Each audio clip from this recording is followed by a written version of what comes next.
Hello बच्चों, स्वागत है आप सभी का। बच चुके हैं ना 4। तो आप चिंता क्यों करते हो?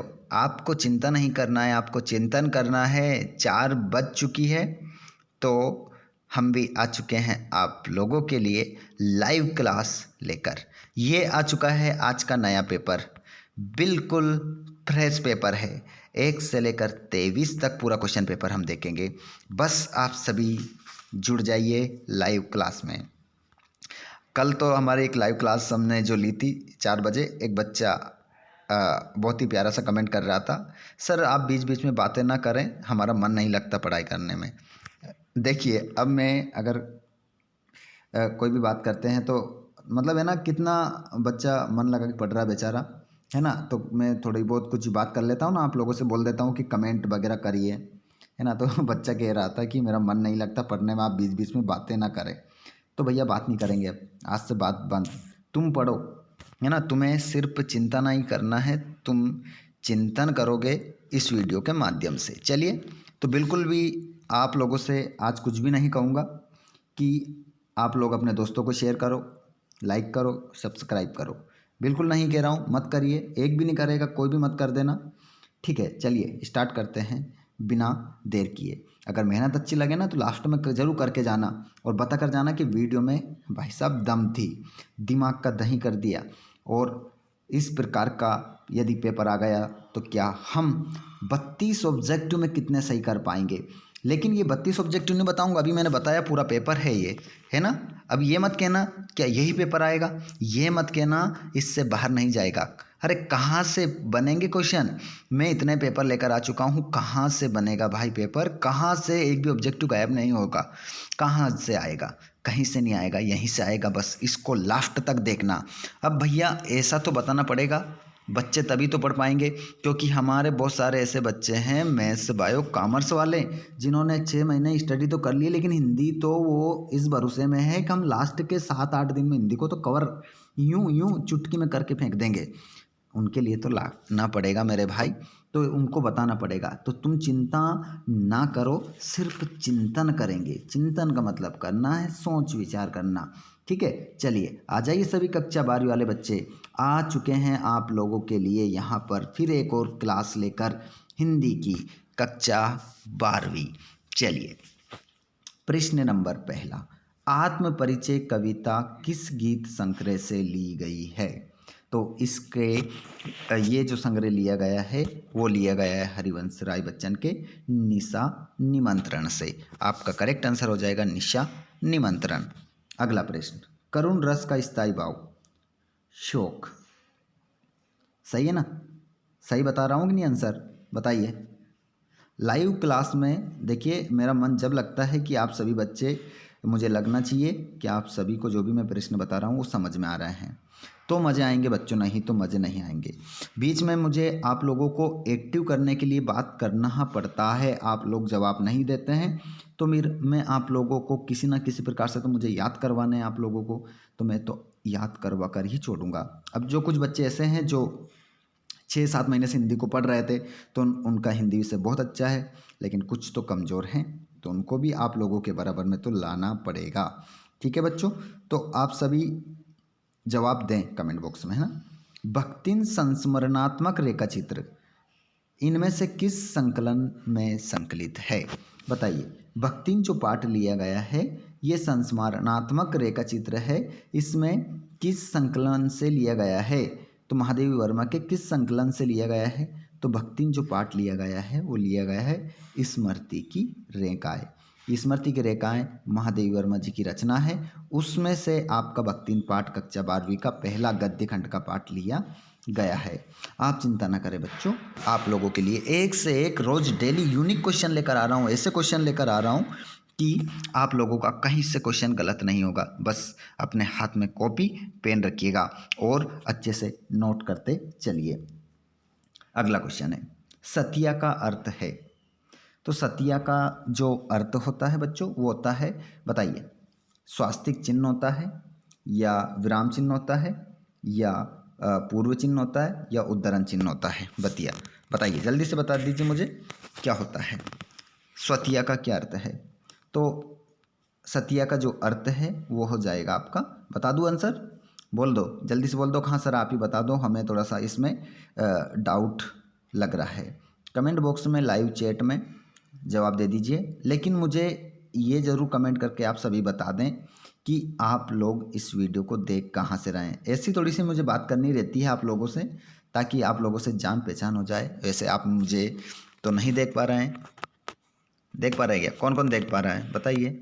ना मैं आपको देख पा रहा हूँ, ना आप मुझे देख पा रहे हैं, क्योंकि हमारे पास अभी हम इतने बड़े नहीं हुए हैं कि आप लोगों के लिए हम लाइव क्लास लेके आमने सामने वाली आ सकें, है ना। लेकिन आप लोगों का सहयोग रहेगा तो जल्दी ही वो भी आप लोगों का सपना साकार होगा। लेकिन मैंने बहुत सारे वीडियो डाल रखे हैं जो आमने सामने मैंने पढ़ाया है, तो उसमें आप मेरे को तो देख सकते हैं, लेकिन मैं आपको नहीं देख सकता। तो कभी ईश्वर ने चाहा तो जरूर अपन सब मिलेंगे, है ना। तो चलिए, सतिया का जो अर्थ है स्वास्तिक चिन्ह। अगला प्रश्न, अतीत में दबे पांव रचना मोहन जोदड़ो को देखकर लेखक ओम थानवी को याद आ गया। बताइए, अतीत में दबे पांव रचना में मोहन जोदड़ो को देखकर लेखक ओम थानवी को क्या याद आ गया था? तो उन्हें याद आ गया था अपना जैसलमेर, राजस्थान के थे वो, जैसलमेर उन्हें याद आ गया था, है ना। अगला क्वेश्चन, जन संचार माध्यम रेडियो है, तो ये क्या है? रेडियो सभी जानते हैं, कहने की आवश्यकता नहीं है, श्रव्य साधन है। अगला प्रश्न है, निम्नलिखित रिक्त स्थान में उचित शब्द का चयन कर लिखिए। तो यहाँ पर आप देखेंगे बादल राग कविता, बादल राग कविता अनामिका में खंडों में प्रकाशित है। तो ये बादल राग कविता अनामिका सूर्यकांत त्रिपाठी की रचना है। ये अनामिका कितने खंडों में प्रकाशित है? तो आंसर हो जाएगा 6 खंडों में। लिख के रख लीजिएगा, है ना। क्वेश्चन ऐसे नहीं है टाइम पास करने वाले। अभी तो मैंने आप लोगों के लिए 500 ऑब्जेक्टिव तैयार कर रखे हैं परीक्षा से एक दिन पहले के।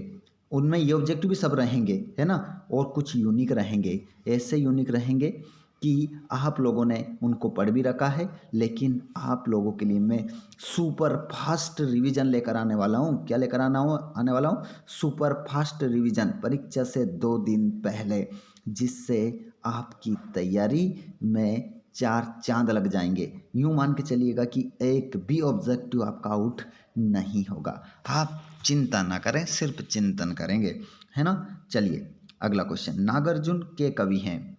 तो नागार्जुन जो कवि हैं वो प्रगतिवाद के कवि हैं। दोहा छंद है, तो दोहा कैसा छंद है? तो दोहा जो छंद है वो आपका अर्ध सममात्रिक छंद है। अगला प्रश्न, पहलवान की ढोलक पाठ की विदा है। तो पहलवान की ढोलक पाठ की विदा है, इसका आंसर हो जाएगा कहानी। कहानी आपका उत्तर होगा।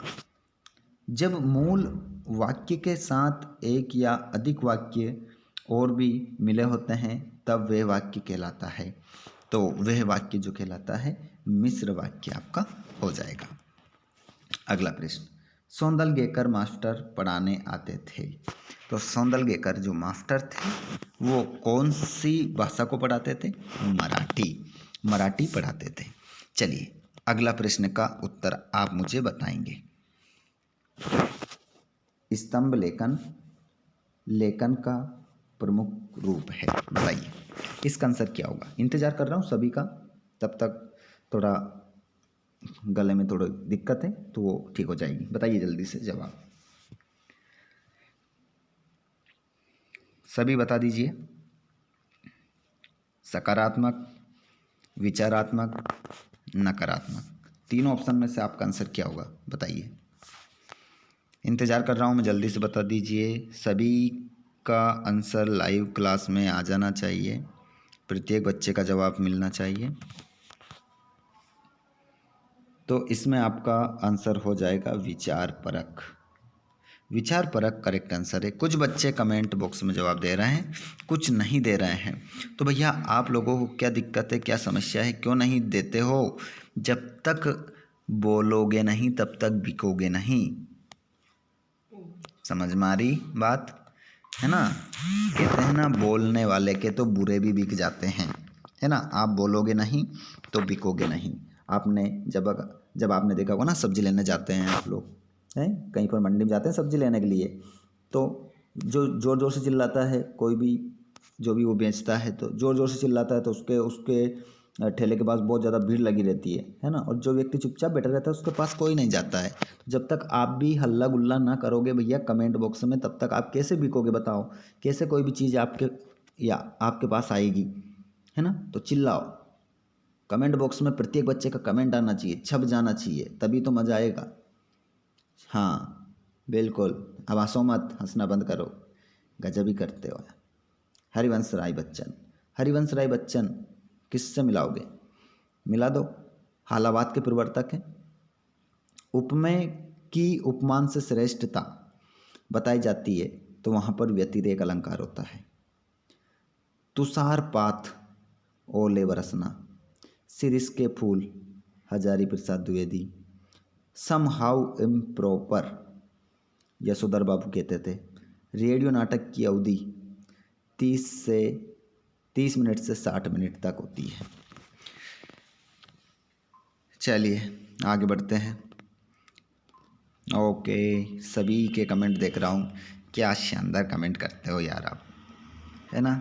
बहुत मज़े ले रहे हैं आप लोग। अच्छा, मज़े लेने के लिए आते हैं, पढ़ाई करने के लिए आते हैं?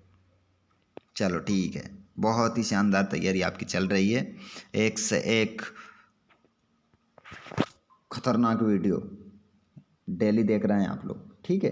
इस चैनल के माध्यम से अभी बताऊंगा, है ना, इनके आंसर बताऊंगा, बस थोड़ा सा पढ़िए क्वेश्चन। कवि उमाशंकर जोशी ने अपने खेत में कौन सा बीज बोया? पहले प्रश्न का उत्तर, तो इसका आंसर हो जाएगा शब्द रूपी बीज, शब्द रूपी, पहले का उत्तर। दूसरा, जान श्याम घन श्याम को नाच उठे वन मोर, पंक्ति में कौन सा अलंकार है? बताओ, जवाब दो रही है, प्रश्न में 2-3 बार करवा चुका हूं, जल्दी से जवाब दे दो मेरे को। देखता हूं सबसे पहले कमेंट किसका आता है। ऑनलाइन जो जुड़ रहे हैं लाइव क्लास में, उनमें से किसका आता है, और फिर हमारे शाम तक और परीक्षा से पहले पहले जो भी बच्चे देखते हैं उनमें सबसे पहले किसका जवाब आता है। कितने बच्चे इसका जवाब देते हैं सही? 60। बताइए कौन सा अलंकार है, जल्दी, मैं इंतजार कर रहा हूँ, फिर आंसर भी बताऊंगा। जान श्याम घन श्याम को नाच उठे वन मोर, पंक्ति में कौन सा अलंकार है? बताओ। बिल्कुल, अब इतना ज़्यादा समय नहीं है भैया, भ्रांतिमान, ठीक है। क्या लिखाओगे? भ्रांतिमान आपका उत्तर हो जाएगा। अगला प्रश्न, आधुनिक युग की मीरा किसे कहा जाता है? चलो पहले तो मुझे बताओ, भक्ति काल की मीरा किसे कहते हैं? सर कैसा क्वेश्चन करते हैं आप भी, जिस पर हमें हंसी तो आती है, रोना भी आता है साथ में। आधुनिक, मैंने पूछा है भक्ति काल की मीरा, भक्ति काल की मीरा मीराबाई को ही कहा जाता है, ठीक है। लेकिन यहाँ तो क्वेश्चन न्यू है ना मेरे लाल, पीले काले। आधुनिक युग की मीरा किसे कहा जाता है, बताओ ना, इसका जवाब दो। आधुनिक युग की मीरा, अब न्यू मत बोल देना कि आधुनिक काल की मीरा आधुनिक बाई को कहा जाता है, ऐसा नहीं। भक्ति काल की मीराबाई को कहा जाता है तो ऐसा नहीं है, ठीक है। आधुनिक युग की जो मीरा कहा जाता है वो कहा जाता है महादेवी वर्मा, महादेवी वर्मा को कहा जाता है, महादेवी वर्मा आपका उत्तर होगा। चलो एक क्वेश्चन और मैं कर लेता हूँ आप लोगों से। आपके पाठ में महादेवी वर्मा ने आपकी किताब में कौन सा पाठ लिखा है? जल्दी से मुझे कमेंट बॉक्स में बताओ। महादेवी वर्मा ने कौन सा पाठ लिखा है, बताओ। आपकी पाठ्य पुस्तक आरों में एक पाठ है महादेवी वर्मा का, उन पाठ का नाम क्या है? उस पाठ का जल्दी से बताओ मुझे, उस पाठ का नाम बताओ। और बताना महादेवी वर्मा कौन से युग की कवित्री मानी जाती है, जल्दी से बता देना, है ना। ये 2 क्वेश्चन के जवाब आपको देना है। मेला आंचल के लेखक कौन है? तो मेला आंचल के जो लेखक हैं उनका नाम है फणीश्वर, फणीश्वर, फणीश्वर नाथ, फणीश्वर नाथ रेणु। उत्तर क्या हो जाएगा? फणीश्वर नाथ रेणु। काठ की हांडी बार बार नहीं चढ़ती का अर्थ है, बताइए।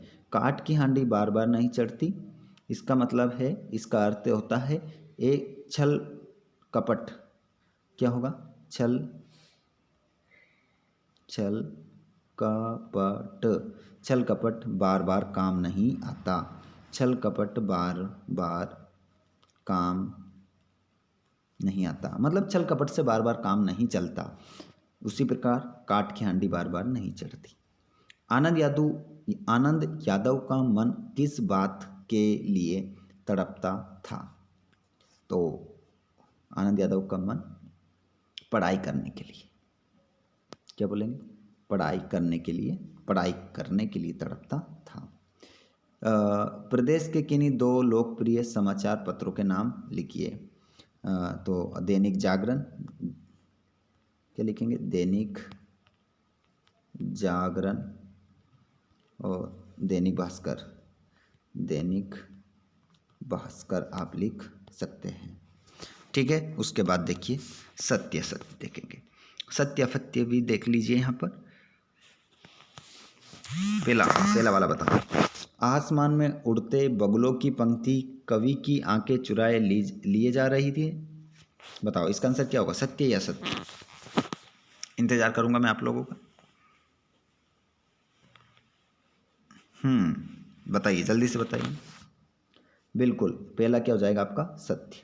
दूसरा देखिए, जिस काव्य में पूर्वापर संबंध ना हो उसे महाकाव्य कहते हैं। जी नहीं, क्योंकि महाकाव्य में पूर्वापर संबंध होता है। तो दूसरा क्या हो जाएगा, सत्य। इंद्र सेना सबसे पहले गंगा मैया की जय बोलती थी, ये भी सत्य हो जाएगा। गागर में सागर भरना का अर्थ कम शब्दों में अपनी बात रखना है, सत्य। सिंधु घाटी सभ्यता में संतरे और अमरूद फल उगाए जाते थे, असत्य। इंटरनेट अंतरक्रियात्मक और सूचनाओं का विशाल भंडार है, सत्य। मतलब दूसरा और पांचवा आपका असत्य है, बाकी सब सत्य है ना। चलिए आगे बढ़िए। यहाँ पर प्रश्न नंबर 6 देखिए, कह रहा है कि दो छायावादी कवियों के नाम, उनकी एक एक रचना का नाम लिखिए। तो एक तो लिख लो महादेवी वर्मा,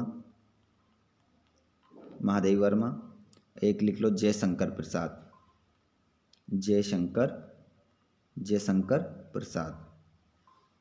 इनकी रचना, महादेवी वर्मा की रचना लिख लो, अभी ऊपर ही आई थी।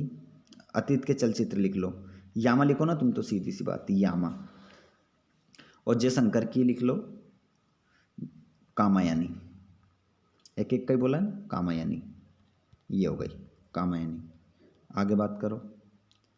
और नीचे वाले में क्या कह रहा है, नीचे वाले में क्या कह रहा है, दो महाकाव्य के नाम, उनके कवियों के नाम लिखिए। दो महाकाव्य लिख लो, एक तो कामायनी, वही महाकाव्य है ये, जयशंकर प्रसाद अभी हमने बात करी। और एक लिख लो तुलसीदास ने जो रामचरितमानस लिखा है, सभी को पता है, दो महाकाव्य हो गए। उसके बाद हम देखें यहाँ पर पुनरुक्ति प्रकाश अलंकार की परिभाषा उदाहरण सहित माधुर्य गुण में कौन कौन से अलंकार होते हैं।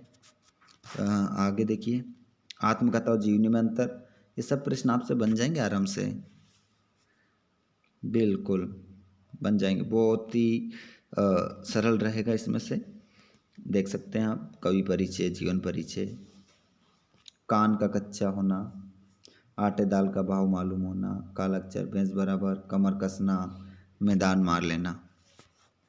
देख सकते हैं सभी प्रश्नों के उत्तर, कोई प्रॉब्लम नहीं है आप लोगों को, किसी प्रकार की दिक्कत नहीं आएगी।